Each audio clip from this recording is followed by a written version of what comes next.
অর্থ করি আর ভোগবিলাস আর মানসান, এটা ক্ষণিক। কথা বলেন, এটার দ্বারা মানুষ দুনিয়াতে উপকৃত হতে পারে, তবে এর ব্যবহার যদি খারাপ হয় তাহলে আবার আখিরাতে জাহান্নামে যাওয়ার কারণ হতে পারে। আবার এই ধন সম্পদ, অর্থ, যোগ্যতা, তৌফিক যদি বান্দা ভালো কাজে লাগাইতে পারে, এর দ্বারা বান্দা দুনিয়াতেও শান্তি পাইতে পারে, আখিরাতেও নাজাত পাইতে পারে। তো আমার এই যে সব বুঝি ভাই, আমি অল্প সময় আপনাদের নিয়ে আলোচনা করার ইরাদা রেখেছি। আমি আপনাদের পায়ে হাত রেখে আপনারা বসেছেন, আপনারা আমার পিতৃতুল্য, অনেকেই বেশিরভাগ আকসার যারা আছেন তাদের দেখছি যে আমার বাপ তুল্য আপনারা আছেন, আপনাদের বাপ বলেই সম্বোধন করছি। কেউ আছেন বয়োজ্যেষ্ঠ, তাদেরকে বয়োজ্যেষ্ঠ বড় ভাই হিসেবে সম্বোধন করছি। কেউ আছেন বয়োকনিষ্ঠ, আমার ছোট অথবা সমজুটি সমবয়সী অনেক বন্ধুবর আছেন, তাদেরকে সেই খেয়াল নিয়ে আমি আপনাদেরকে স্মরণ করছি।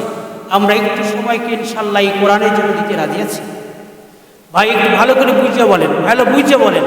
আগে আমাকে বলবেন, ডিসকাস আগেই হয়ে যাক, পরে করলে হবে না, কথা কর না কেন? তো এখন যদি তা হয় তাহলে আমি আপনাদের নিয়ে আলোচনা করব একটা বিষয়ের উপরে। আজকে আমাদের সব কিছু শেষ হয়ে গেছে। এই পৃথিবীতে এসেছিলাম যে সময় ছিলাম, কিন্তু এই পৃথিবীতেই আমি রয়েছি। পৃথিবীর ভারসাম্যতা তেমনই রয়েছে, কিন্তু আমি কিন্তু পৃথিবী থেকে বিদায় নেওয়ার জন্য তৈরি হয়ে গেছি। কথা বলেন না? যে ঘরে ছিলাম আমি, সেই ঘরটা তো ঘরই রয়েছে গো। হায় হায় হায়, কিন্তু এই ঘরটা যেন প্রতিদিন আমাকে আপনাকে এই কথা বারংবার বলতেছে, এই শোনো, বেশি দিন সময় নেই। কই যাবেন? এই দোস্ত, কই যাবেন আপনি? কোথায় যাবেন? প্রশ্ন করেন মনকে। এখান থেকে যদি আমার ট্রান্সফারের যদি কোনো রকমের একটা মেসেজ এসে যায়, বলেন কেউ থাকতে পারবেন? কথা বলেন, পারবেন? কেউ পারবেন না। এই জন্য আমি আপনাদের বলবো, এলার হন, অল্প সময় আপনাদের নিয়ে কথা হবে ইনশাআল্লাহ। ও আমি কথা বলার আগেই আমি আপনাদের সবাইকে স্বাগতম জানাচ্ছি, মোবারকবাদ জানাচ্ছি। আজকের মাহফিলের যিনি সভাপতি, অত্যন্ত আমার শ্রদ্ধ বড় ভাই, যিনি বারবার বাইতুল্লাহ তওয়াফকারী, যে ঘোষণাটা দিয়ে গেলেন, এটা আমাদের জন্য খুশনসিব। আল্লাহ ওনাকে এই কোরআন সুন্নাহ দ্বীনের জন্য, আল্লাহর বান্দাদের খেদমতের জন্য আল্লাহ কবুল করেন, বলেন আমিন। মর্যাদা, মর্তবা, যোগ্যতা যেন আল্লাহ বাড়ায় দেন, বলেন আমিন। তার খেদমতের জন্য আল্লাহর বান্দারা আল্লাহর ঘর বাইতুল্লাহ গিয়ে আল্লাহর প্রেম এবং ভালোবাসা লাভ করতে পারে, এই যোগ্যতা যেন আল্লাহ তাকে দান করেন, বলেন আমিন। তার সঙ্গে আজকে যিনি মাহফিলের আমার মধ্যমণি ছিলেন, যিনি আমার পিতৃতুল্য, আমার শ্রদ্ধ ব্যক্তি, এই শিক্ষার গৌরব, যে সময় আমরা কোরআনের মঞ্চে কথা বলতে পারতাম না, তিনি তখন আমাদের হাত ধরে ধরে এই রাস্তা চিনিয়েছেন। আমার শ্রদ্ধাভাজন, আমার মুরব্বী আলহাজ হজরত মাওলানা আলী আকবর সাহেব, আকামাল্লাহ আমরাহ বারাকাল্লাহ ফি হায়াতি, আল্লাহ বাবজানকে আমরণ পর্যন্ত কোরআন সুন্নাহর খাদেম হিসেবে কবুল করেন, বলেন আমিন। হযরত উলামায়ে কেরাম, আল্লাহ পাকের বান্দাগণ, হাবিব সাল্লাল্লাহু আলাইহি ওয়াসাল্লামের মহব্বতের উম্মতগণ, সর্বাগ্যে আল্লাহ তাবারক ওয়া তাআলার দরবারে শুকর ও শুকর যে রব্বি করিম প্রতি বছরের ন্যায় এবারও আমাদেরকে এই নুরানি মঞ্চে কোরআন সুন্নাহর আলোকে আল্লাহর বেহেশতের বাগানে আমাদের আসার, বসার, বলার সব দৃষ্টিকোণ থেকে তৌফিক দান করেছে। এতে বলেন, এই তৌফিকটা কে দিয়েছে? ভাই আপনারা কি কথা করবেন না? আমি আগেই বলেছি, জান ভরে আমার দিকে তাকান তো সবাই, তাকান। এই যে আমার দিকে তাকাইতে বলছি, বাবা আমার দিকে তাকাইছেন সবাই? আমার দিকে তাকায় কোনো বরকত পাওয়ার মতন কিছু নেই, তবে কোরআন এখানে আছে, এই জন্য বরকত পেয়ে যাবেন ইনশাআল্লাহ, ইনশাআল্লাহ। আমি আপনাদের বলি, আল্লাহ শব্দটা বলতে কি আপনাদের কোনো রকমের বাধা আছে, কৃপণতা আছে? একটা জায়গার সমস্যা আছে কি জানেন? এই আল্লাহ শব্দকে যেভাবে বললে আল্লাহর পছন্দ হয়, সেইভাবে আমরা বলতে জানি নাই বলে আমরা এই আত্মার সাথে সত্তার পরিচয় লাগাইতে পারি। শোনেন, টাকা পয়সা, অর্থ সম্পদ, এই পৃথিবী যা আছে, সোলার সিস্টেম, মহাজগতের মধ্যে যার মহে পড়ে আমরা আমাদের নিজের সত্তার সঙ্গে, আত্মার সঙ্গে সত্তার পরিচয়টা আমরা অনেক ডিভাইডেড করে দিয়েছি। আমি বলি, যদি কেউ তার জীবনে এই আত্মার সাথে সত্তার যদি একবার মিলন লাগাইতে পারে, পরিচয় লাগাইতে পারে, পৃথিবীর রাজত্ব, নেতৃত্ব আল্লাহ তার হাতের মধ্যে। আর আসতে কোন জোরে বলতে পারেন না আপনারা? বাবা আমি আপনাদের বলবো, মুরব্বী হলেও আজকে আপনারা এতদিন তাহাজ্জুদ করেছেন, এতদিন নামাজ কালাম করেছেন, জিকির আজগার করেছেন, আপনারা তাসবিহ তামাদ্দুন করেছেন, আপনাদের ঈমানের পাওয়ার আছে বলে আমি জানি। এই জন্য একটু আওয়াজ আপনারা দিলে একটু বরকত খুঁজে পাবো ইনশাআল্লাহ। আর এই বরকতে মজমাকে যদি আল্লাহ পাক কবুল করে ইনশাআল্লাহ, জান ভরে গন্তল্লাহ হয় না। এতগুলো মানুষ আরো মহব্বত একসঙ্গে, এই যুবক, এই তরুণ, তারুণ্যের আজকে জোয়ার বাংলাদেশের সার্বভৌমত্ব এবং মুসলমান ইমানদারের ইনশাআল্লাহ দরজা খুলে গেছে। এই যুবক, কথা কও না কেন, কথা কও না কেন? তোমাদের অবদান আগেও ছিল, এখনো ইনশাআল্লাহ চূড়ান্ত অবদান এসে গেছে। ভবিষ্যতে আমরা তোমাদের দিকে তাকিয়ে আছি, আগে আল্লাহ পরে তোমাদের দিকে। এই দেশ ইনশাআল্লাহ আগামীতে তোমাদের স্লোগান আর তোমাদের কোরআনের সুন্নাহ আর কোরআনের পতাকা হাতে নেওয়ার কারণে এদেশের মজলুম মানবতা পাবে, জালিমের জুলুম থেকে নিষ্কৃতি আর পাবে, শান্তির নীড় আর পাবে কোরআন সুন্নাহর আলো। কথা বলেন না কেন? এজন্য যুবক তোমরা চিৎকার দিয়ে বলো আল্লাহ। এই এখনো চিৎকার আছে যুবক, জান ভরে আল্লাহ। আওয়াজ হয় না, চতুর্দিকে আওয়াজ দেন।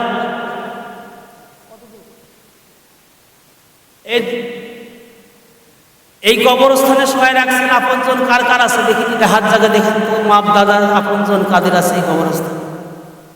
সবারই তো আছে, মাশাআল্লাহ। যাক, আল্লাহ কবুল করেন বলেন আমি।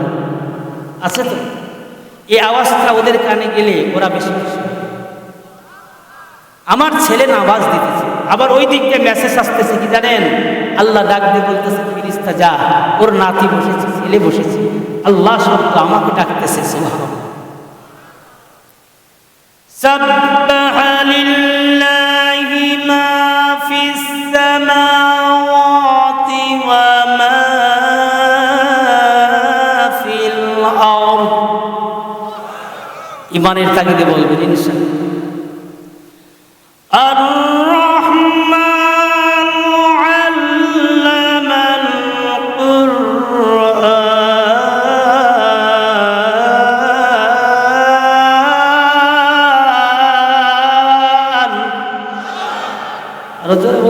ভালোবাসা নিয়ে বলেন আল্লাহু আকবার। খালাকাল ইনসানা আল্লামাহুল বায়ান।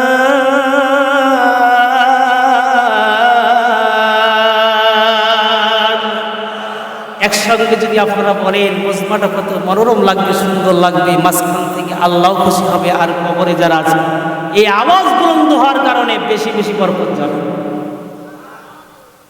ইনশাআল্লাহ। এই জন্য কার কথা করবেন না, রাজি আছেন ইনশাআল্লাহ? এদিক থেকে আল্লাহ পাক বলতেছেন, এই ফেরেশতা যা, ওর নাতি ওর ছেলে আমাকে ডাকছে, যা যা ওদের কবরে, ওদের জন্য, ওদের ভালোর জন্য কিছু গুনাহ ছিল, ওই গুনার জন্য শাস্তি ছিল, যা ওদের ডাক আমি আল্লাহ কবুল করেছি, যা এই ডাক কবুল করে আমি আল্লাহ পাক ওর আপনজনের কবরের আযাব মাফ। সুবহানাল্লাহ বলেন না? সুবহানাল্লাহ বলে লস আছে তাই না? একবার সুবহানাল্লাহ বলছেন আমার শাইখে বরহক, আমার আজিমুল বরকত, আমার রাহমাতুল্লাহ, আমার হাদিয়ে জামান, আমার মন মাঝি, তিনি বলতেন বাবা একবার সুবহানাল্লাহ বলছেন তো আপনি 500টা অন্তত নেকির মালিক হয়ে গেছেন, 700টা নেকির মালিক হয়ে গেছেন। একবার সুবহানাল্লাহ বলছেন, হাবিবে কিবরিয়া বলেন তার জন্য বেহেশতের মধ্যে একটা গাছ তৈরি হয়ে গেছে, যে গাছটা একটা দ্রুতগামী যুদ্ধের গড়া 500 বছর দৌড়াইলেও যার ছায়া শেষ করতে পারবে না। জোরে বলেন আল্লাহু আকবার, আর জোরে আল্লাহু আকবার। এই আওয়াজ আজকেও দিতে হবে, আগামীতেও দিতে হবে। মুসলিম মিল্লাতকে জালিমের জুলুম থেকে, শোষণ থেকে বাঁচাইতে হবে। এবছর ইনশাআল্লাহ এই শাহজালালের লালন ভূমিতে নেতৃত্ব চলবে আলেমদের। জোরে বলেন কাদের চলবে? এদেশের নেতৃত্ব চলবে কোরআন সুন্নাহর। রাজি আছেন তো আপনারা? কোরআন সুন্নাহর আলো ঘরে ঘরে না জ্বালাইয়া কোরআন সুন্নাহর আলো এইবার সংসদে জ্বালো। রাজি আছেন? রাজি আছেন? যারা রাজি আছেন কোরআন সুন্নাহর আলো সংসদে জ্বালো, ঘরে ঘরে জ্বালিয়ে, খানকায় জ্বালিয়ে, বিভিন্ন মসজিদ মাদ্রাসায় জ্বালিয়ে আমরা সমাজকে ভালো করতে পারি নাই। আমরা একদিকে খানকায় জিকির করেছি, একদিকে আমরা মাদ্রাসায় তলাবাদেরকে পড়াইছি, আর একদিকে আমরা কি করেছি, ইস্তেমা করেছি। অপরদিকে বাংলার জমিনে সুদ জুয়া এবং এই দেশে নারীবাদী হয়েছে এবং জেনাবে বিচার হয়েছে। কথা বলেন ঠিক কিনা? এই কথা বলেন ঠিক কিনা?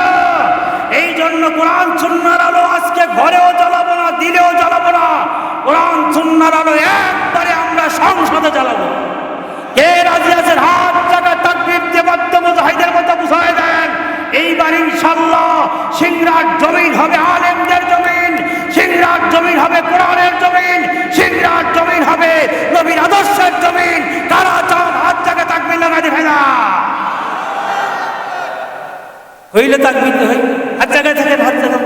হায় হায়, আপনারা পীর মুরিদি করেন বলে কি আমি পীর মুরিদি করি না? হাত জায়গায়, হাত জায়গায়।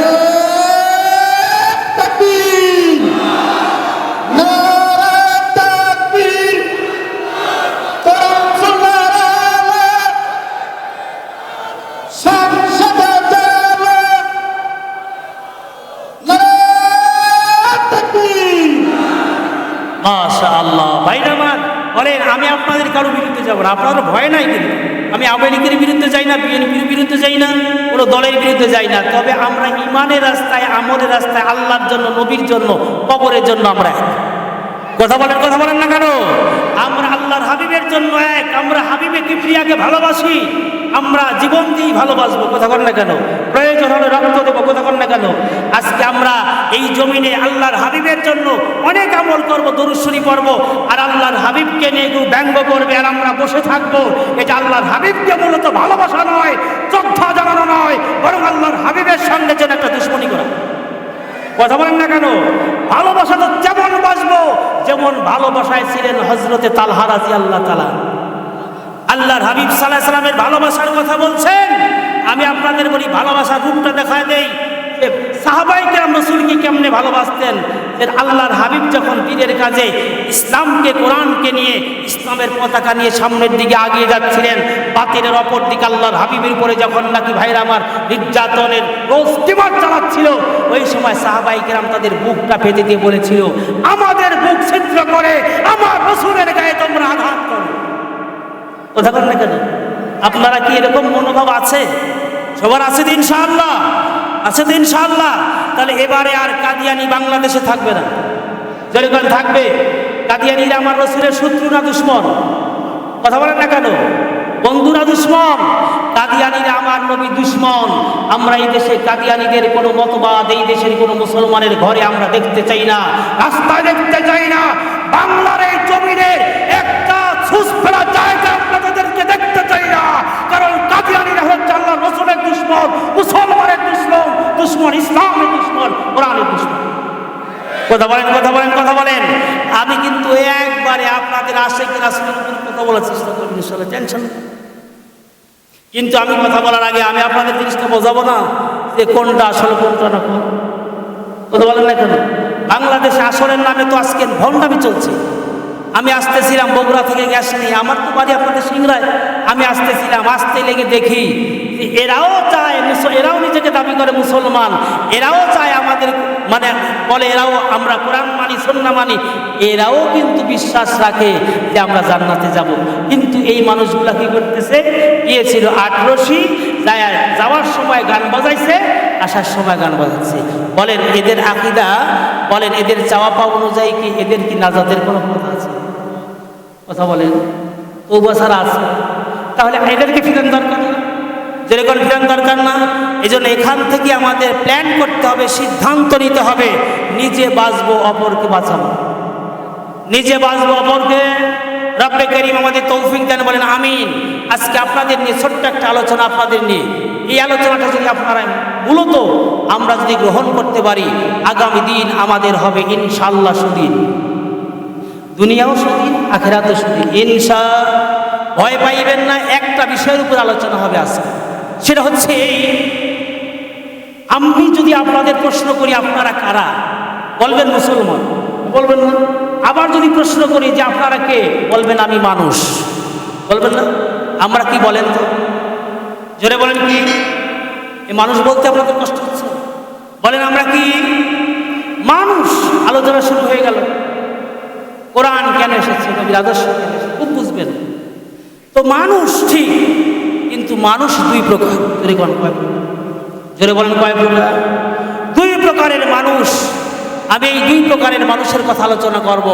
এই দুই প্রকারের মানুষ কিন্তু দুই জায়গায় যাবে। জোরে কোন কয় জায়গায়? আমাদের কাল কয়টা? দুইটা। জোরে কোন কয় কাল? এহকাল আর বুঝেন, এহকাল আর দুইয়ের উপরে আলোচনা হবে। এহকাল আর পরকাল। জগৎ কয়টা? দুইটা, এহ জগৎ আর পরজগৎ। বলেন আমাদের ওই জগতে গিয়ে জায়গা কয়টা? দুইটা, একটা জান্নাত আর একটা জাহান্নাম। এই জান্নাত জাহান্নাম, এহকাল পরকাল, এই দুকালের জন্য আল্লাহ পাক দুই শ্রেণীর মানুষের কথা বলছেন। তো দুই শ্রেণীর মানুষের মধ্যে এক শ্রেণীর মানুষ হচ্ছে জন্মগত মানুষ, আর এক শ্রেণীর মানুষ হচ্ছে গুণগত। কথা বুঝেন? কোরআন কেন এসেছে এটা আগে বুঝতে হবে। খালি কোরআন শরীফ পড়বেন আর খতম দিবেন তা হতে পারে না। কোরআন যে জন্য এসেছে সেই কথাটাই বলবো। কোরআনের কাছে আসলে আমাদের লাভটা কি হবে, আল্লাহ আমাদের বুঝার তৌফিক দেন। বলেন আমিন। আরো জোরে বলেন আমিন। বন্ধুগণ আমার, ভাইরা আমার, আসুন এখন সরাসরি আপনাদের সামনে আলোচনা। জন্মগত মানুষ আর গুণগত মানুষ। মানুষ যখন জন্ম নেয় তখন তার নিজস্ব প্রবৃত্তি নিয়ে জন্ম নেয়। কথা বলেন না কেন? এই জন্মগত মানুষকে গুণগত মানুষে পরিণত করার জন্য এসেছে আল্লাহর কোরআন। কথা বুঝাইতে পারছি? জন্মগত মানুষকে গুণগত মানুষ, জান্নাতি মানুষ হিসাবে এই পৃথিবীতে প্রমাণ করার জন্য এসেছে নবীর আদর্শ। আরো জোরে বলেন, মানুষ যখন কোরআনের কাছে আসবে তখন হবে সে গুণগত মানুষ। আর মানুষ যখন গুণগত হবে তখন দুনিয়াতে তার ভয় নাই, আখেরাতেও তার কোনো। জোরে বলেন চিন্তা। আমার আজকের এই ভূমিকাটা বুঝতে পেরেছেন ইনশাআল্লাহ? এক্ষুনি আমি আপনাদের বুঝায় দেবে। প্রশ্ন আপনারা করতে পারেন, হুজুর গুণগত মানুষ হলে কি এই আল্লাহর নসরত এবং আমরা যেই দুনিয়ার জন্য মেহনত করতেছি, টাকা পয়সা ধন সম্পদ, এগুলো কি আমরা পাবো? আমি আপনাদের বলি, মানুষ যখন গুণগত মানুষ কোরআন সুন্নাহর কাছে এসে হবে তখন যেটার জন্য আমরা আজকে এত পরিশ্রম করতেছি সেটা আমাদের কাছে ফাও আল্লাহ দিয়ে দিবে। আরো জোরে বলেন, আরো জোরে বলেন। বলবেন হুজুর এরও কি কোনো প্রমাণ আছে? আমি বলবো 100 বার আছে। সুবহানাল্লাহ। এক্ষুনি আপনাদের সামনে কথাটা বলে ফেলবো। রব্বে কারীম যেন বুঝার তৌফিক দেন। বলেন আমিন। দেখেন জন্মগত মানুষ কেমনে গুণগত মানুষে পরিণত হলো। জন্মগত মানুষ ছিলেন হযরতে ওমর রাদিয়াল্লাহু তাআলা আনহু। ততক্ষণ পর্যন্ত সে গুণগত মানুষে পরিণত হইতে পারে নাই। জন্মগত স্বভাব তার ছিল মানুষ দেখলে মানুষকে গালি দিত। কথা কন না কেন? মানুষকে কি করত? গালি দিত, মানুষকে মারত। এমনকি কলেমার আওয়াজ যদি কারো মুখ থেকে বের হয়েছে শুনতে পেয়েছে তাকে কি করত? নির্যাতন করত। কিন্তু এই জন্মগত মানুষটা যখন কোরআনওয়ালা আল্লাহর হাবিবের কাছে গেছে তখন সেই ওমর রাদিয়াল্লাহু তাআলা হয়েছেন গুণগত। আরো জোরে বলেন। আজকে আপনারা যারা এখানে বসেছেন, নামাজ ভালো লাগে না, রোজা ভালো লাগে না, আল্লাহর হুকুম তাসবিহ তামাদ্দুন ভালো লাগে না, আমি আপনাদের বলবো আপনাদের এই কুস্বভাব কুপ্রবৃত্তিকে যদি আপনারা ভালো করতে চান আল্লাহর কালামের কাছে আসতে হবে। তাহলে আপনারা দুনিয়াও পাবেন, আপনারা দিনও পাবেন, আপনারা ছেলেও পাবেন, আপনারা রসুলকেও পাবেন। জোরে গন, জোরে গন, জোরে গন। তাহলে রাজি আছেন তো ইনশাআল্লাহ? তাহলে আমি আপনাদের সামনে সরাসরি আলোচনা যাব যে কোরআন অনুযায়ী যারা জীবন গড়েছে এই মানুষগুলোকে আল্লাহ পাক কত সম্মান দান করেছেন ইনশাআল্লাহ। কারণ বাঙালির একটা প্রবৃত্তি আর স্বভাব আছে যে এরা লাভ যেখানে এদের কাজ সেখানে। কথা বলেন না কেন? কথা বলেন না? লাভ যেখানে বাঙালিরা পরিশ্রম করে সেখানে। কথা বলেন না কেন? কামলা দেয় সেখানে, শ্রম দেয় সেখানে। আমি আপনাদের বলবো এই গুণগত মানুষ হলে তার লাভ কি হবে। সম্মানিত ভাইয়েরা আমার, বন্ধুরা আমার, খুব খেয়াল করে শুনবেন। আমি যদি মেসাল দিতে যাই ঘন্টার পর ঘন্টা আপনাদের সামনে মেসাল দেব, কিন্তু না, আমি ঘন্টার পর ঘন্টা আপনাদের সামনে মেসাল দেব না। মুসলমান যুবক, ইমানদার, আল্লাহর বান্দা, নবীর উম্মত, আমার মা বোন, যে যেখানে বসে গেছেন, আমি আপনাদের বলি আমরা দুনিয়াও সম্মান চাই, আমরা কবরেও বাঁচতে চাই। কথা কর না কেন? এ ভাই, দুনিয়ার জীবনে যদি কেউ কাউকে সহযোগিতা না করে এই মানুষটা একজন না একজনকে সহযোগিতা করবে। কথা কর না কেন? কিন্তু আমাদের এই জগতের পরে একটা জগৎ আছে, সেই জগতের নাম আলমে বরজখ। কি এই আলমে বরজখ জগতে আমাকে আপনাকে দুনিয়ার কেউ সহযোগিতা করতে পারবে না, জোরে কোন পারবে? কিন্তু ভাইয়ের আমার, 3 শ্রেণীর মানুষ আলমে বরজখ গেলেও আমাদের সহযোগিতা করতে পারবে, জোরে কোন না সুবহানাল্লাহ। আমি এই বিষয়ে আপনাদের সামনে আলোচনা করব। রব্বে কারীম যেন আমাকে বলার, আপনাদের শোনার তৌফিক দেন, বলেন আমিন। ভাইরা আমার, বন্ধুরা আমার, আমার নবী ছিলেন গুণগত মানুষ, জোরে কোন কি মানুষ? জোরে বল কি মানুষ? এই জন্য নবীর দ্বারা কেউ কোনোদিন কষ্ট পায় নাই, জোরে কোন পাইছে? সময় কম, আমি বেশি কথা বলবো না। যদি আপনাদেরকে তাফসীর আকারে বুঝাইতে যাই তাহলে সময় কুলাইতে পারবো না। আপনাদের ভাইরা আমার ধৈর্য থাকবে না, তবে আলোচনাটা যেন বুঝে যাই, বলেন আল্লাহুম্মা আমিন। ইমানদার মুসলমান, ও আল্লাহর বান্দা, নবীর উম্মতের দল, মনের আজকে বুঝাই যাব যে আমি গুণগত মানুষ হব ইনশাআল্লাহ। রাজি আছেন ইনশাআল্লাহ? গুণগত মানুষ হতে রাজি আছেন ইনশাআল্লাহ? তাহলে না আছে জাহান্নামের ভয়, না আছে জান্নাতের চিন্তা, কথা কর না কেন ভাইরা আমার? এই জন্য গুণগত মানুষের কথা আপনাদের সামনে বলার আগে আপনাদের কাছে আমি জানতে চাই, কারা কারা গুণগত মানুষ হতে চান? আল্লাহকে হাত জাগায় কোরআনের মঞ্চে দেখান, দেখান, হাত জাগান, হাত জাগান। লিল্লাহি তাকবীর। ভাইরা আমার, আসেন আমি যেই কথাটা আপনাদের সামনে বলবো, রব্বে কারীম যেন বুঝানোর তৌফিক দেন, বলেন আল্লাহুম্মা আমিন। গুণগত মানুষ ছিলেন সাহাবায়ে কেরাম, আপনারা জানেন না?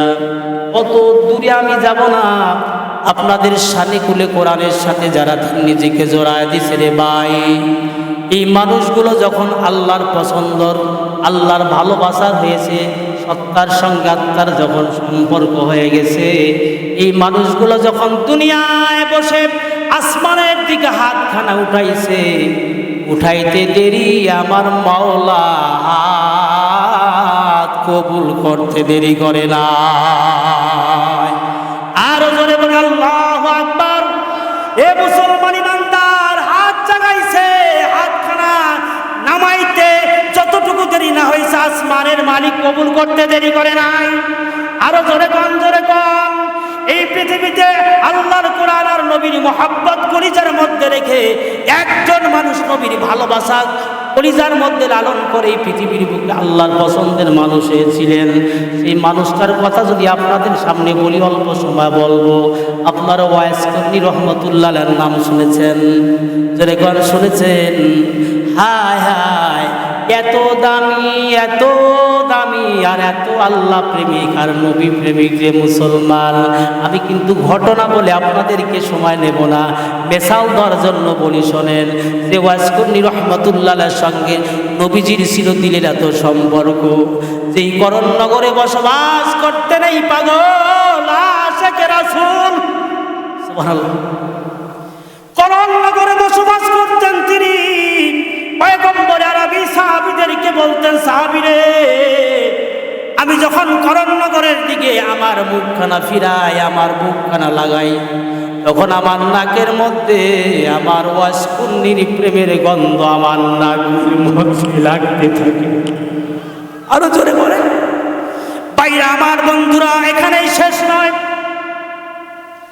আমার নবী, আপনার নবী যখন দুনিয়া থেকে বিদায় নিয়ে চলে যাবেন, খারাপ হবে? গুণগত মানুষের কথা বলবো না, যেরকম বলবো না। নবী যখন বিদায় নিয়ে চলে যাবেন, সাহাবায়ে কেরামদেরকে একের পর এক ডাকলেন, যাকে যে দায়িত্ব দেওয়া দরকার পয়গম্বরে আরবি দায়িত্ব দিয়ে দিতেছেন, সুবহানাল্লাহ বলেন। যাকে যে দায়িত্ব দেওয়া দরকার নবী আমার দিলেন। পরিশেষে আল্লাহর নবী ডাকলেন হযরত ওমর, হযরত আলী রাদিয়াল্লাহু তাআলা আনহুকে, আলী রে, পয়গম্বরের ডাক শুনে হযরত আলীর কলিজার মধ্যে ধাক্কা লাগছে। মনে হয় রে, আমার নবী আর আমাদের মাঝে। মনটা নরম করে দেন। গভীর রাত, যদি একটাকে সাক্ষী করে ওই নবীর প্রেমের যুবক দুটো ফোঁটা চোখের পানি সাইরা দিয়া ময়দানকে সাক্ষী রেখে যদি বুঝাইতে পারো, আল্লাহ নবীরে দেখি না, এই যে আমার জানের ভাই বায়তুল্লাহ বারবার জিয়ারতকারী আল্লাহর বান্দা একটা আপনাদেরকে মেসেজ দিলেন, আপনাদের সামনে এমন একটা নিয়ামত নিয়ে আইছে রে বাবা। সেই নিয়ামতটা আমাদের কাছে সাধারণ এই জন্য লাগতেছে কারণ এর মর্ম আমরা বুঝি না। কথা কন না কেন? নবী কা কদর বুঝে সাহাবী, মিসলি কা কদর বুঝে বাঙালি। ভাইরা আমার, মাছের কথা আপনি বোঝেন আর সাহাবীরা বুঝতেন আমার নবীর কথা। আপনি তো আজকে বাংলাদেশের কদর বোঝেন আর সাহাবায়ে কেরাম সবুজ গম্বুজের নিচে নবী আমার সোয়াগ এখনো কান্দে রে যুবক, এত কান্দে রে যে নবী যাওয়ার সময় কান্দলেন এবং এখন রওজায় শুয়ে শুয়ে আমার জন্য আপনার জন্য কান্দে। মালিক রে, উম্মতের ধুয়াইছি, উম্মতের তুমি মাফ করে দাও। ভাইরা আমার, এই নবীর দোয়ার নবীজির তাওয়াজ্জু আপনারা চান তো ইনশাআল্লাহ? জোরে কোন চান তো ইনশাআল্লাহ? মদিনা থেকে একটু রাসূলুল্লাহর ভালোবাসা আমার আপনার কাছে ইথারের মাধ্যমে চলে আসুক, আপনারা চান ইনশাআল্লাহ? রাত গভীরে, রাতের অন্ধকারের সঙ্গে মিশে নবীর প্রেম আপনার কলিজার মধ্যে ঢুকে যাক। যারা চান হাত জাগায় নবীর প্রেমে আল্লাহকে দেখায় দেন, আরো জোরে দেখায় দেন। আল্লাহু আকবার। হে মুসলমান ইমানদার, বেশি সময় আমি আপনাদের সামনে নেব না। আমি একটা কথা আপনাদের সামনে বলি, খুব খেয়াল করে শুনবেন বন্ধুগণ আমার, ভাইরা আমার। আমার নবী ডাক দিলেন, আলী আয়। হযরত আলী যখন এক কদম দিয়েছে, আলী তুমি একাই আইসো না রে, আমার উম্মতটারেও সামনে নিয়ে আসো। যেই মাত্র পয়গম্বর আমি হযরত ওমরের কথা বলছেন, এবার আমার সাহাবীদের কলব তো আমার আপনার কলবের মতো না। কথা কন না কেন? কথা কন না কেন? আমাদের কলবের মধ্যে ভালো মন্দ ঢুকে না, আমরা বুঝতে পারি না। আর সাহাবীদের কলবটা এমন প্রসারিত, ভাইরা আমার, বর্তমান সোশ্যাল মিডিয়ার মাল্টিমিডিয়ার এই যুগে ভাইরা আমার দেখবেন কিছু ওই যে ক্যামেরা সেট করা থাকে, কি বলেন, থাকে কি থাকে না? এরকম থাকে। ওরে কি ক্যামেরা বলে? সিসি ক্যামেরা যেমন করিয়া সেট করা থাকলে বাইরে আমার এলাকার মধ্যে যা হয় সব সিসি ক্যামেরার মধ্যে ধরা পড়ে যায়। নবীর উম্মত ইমানদার মানুষ যখন গুণগত হয়, নবীর প্রেম কলিজার মধ্যে লাগায়, তখন এক একটা মুসলমান নবীর উম্মতের কলবটা হয় মাওলার কুদরতি সিসি ক্যামেরা। ভাইরা আমার, এই কলবটা হয়ে যায় তখন মুহাম্মাদুর রাসূলুল্লাহর মিডিয়া। আরো জোরে বলা যায় না? আল্লাহু আকবার, আল্লাহু আকবার। এই বয়ান শুনতে হলে সময় লাগবে গো। আমি কিন্তু বেশি সময় নিয়ে আপনাদের সামনে বয়ান করব না, সুযোগ হলে সময় আপনাদের সামনে করব। আমি কি এই কথাটা আপনাদের সামনে বলবো যতক্ষণ আপনারা কি থাকবেন ততক্ষণ ইনশাআল্লাহ? থাকবেন তো ইনশাআল্লাহ? চলে যাবেন না তো ইনশাআল্লাহ? তাহলে কথাটা বলে আমি শেষ করে দেব। ভাইরা আমার, এই কথাটা যদি আমি আপনাদের বুঝাইতে পারি রে মুসলমান, আমাদের যে ঘুম ভেঙে যাবে আর মনের মধ্যে একটা খেয়াল জাগবে, আমি আমার মাওলারে চাই। মনটা তখন বলবে আমি আমার আল্লাহকে চাই। মন তখন পাগল হইয়া যাবে গো। কোন আশিক তার মাসুকের জন্য যেমন পাগল হয়, সন্তানের জন্য মা পাগল হয়, বাবার জন্য ছেলে পাগল হয়, সম্পদের জন্য দুনিয়াদার পাগল হয়। কথা বল না কেন?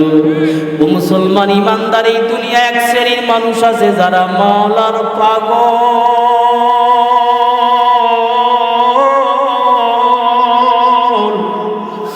এরা শুধু তার মাওলার চায়।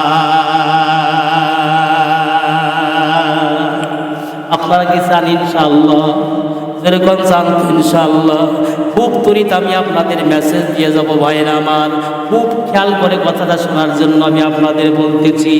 এইবার হযরত ওমর রাদিয়াল্লাহু তাআলা যখন আগায় আসলেন, আল্লাহর হাবিব বললেন, ওমর